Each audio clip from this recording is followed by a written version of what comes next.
ঠিক 5 মাসের মাথায় এসএসসি মামলা তদন্তে ফের পার্থ চট্টোপাধ্যায়ের বাড়িতে পৌঁছলেন ইডি আধিকারিকরা।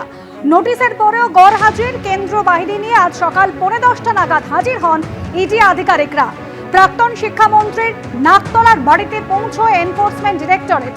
3টি গাড়িতে করে পার্থ চট্টোপাধ্যায়ের বাড়িতে তারা পৌঁছন, 5.5 ঘন্টা থাকেন এবং তারপর বেরিয়ে যান ইডি আধিকারিকরা। প্রায় 5 ঘন্টা পর বেরিয়ে যান ইডি আধিকারিকরা।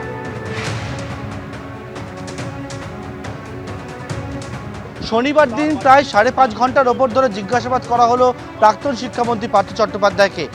পার্থ চট্টোপাধ্যায় নাকতলার যে বাড়ি, সেই নাকতলা বাড়িতে ইডি আধিকারিকরা এসে পৌঁছান এদিন সকাল 11:15 নাগাদ এবং তার পরবর্তীকালে প্রায় 5.5 ঘন্টার ওপর জিজ্ঞাসাবাদ করেন ইডির আধিকারিকরা। একেবারে কেন্দ্রীয় বাহিনীকে সঙ্গে নিয়ে বেশ কিছু নথিপত্র সেইটাও কিন্তু নিয়ে যাওয়া হচ্ছে বলে আমরা দেখলাম। পার্থ চট্টোপাধ্যায় স্টেটমেন্ট তারা রেকর্ড করে, একেবারে প্রিন্টার আর নিয়ে যাওয়া হয়েছিল এবং এই মুহূর্তে ইডি আধিকারিকরা তারা পার্থ চট্টোপাধ্যায় নাকতলার বাড়ি ছাড়ছেন।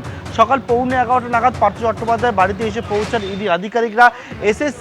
এসএসসি নিয়োগ দুর্নীতি মামলা এবং এসএসসি নিয়োগ দুর্নীতি মামলাতে এদিন পার্থ চট্টোপাধ্যায়কে জিজ্ঞাসাবাদ করলেন ইডি আধিকারিকরা। অর্থাৎ ফের এসএসসি নিয়োগ দুর্নীতিতে পার্থ চট্টোপাধ্যায়কে জিজ্ঞাসাবাদ করলেন ইডির আধিকারিকরা প্রায় 5.5 ঘন্টা মতো। আপনাদের মনে করিয়ে দিই, 2022-এর 23শে জুলাই নিয়োগ দুর্নীতি মামলায় পার্থ চট্টোপাধ্যায় ও তার ঘনিষ্ঠ অর্পিতা মুখোপাধ্যায়কে গ্রেফতার করে ইডি।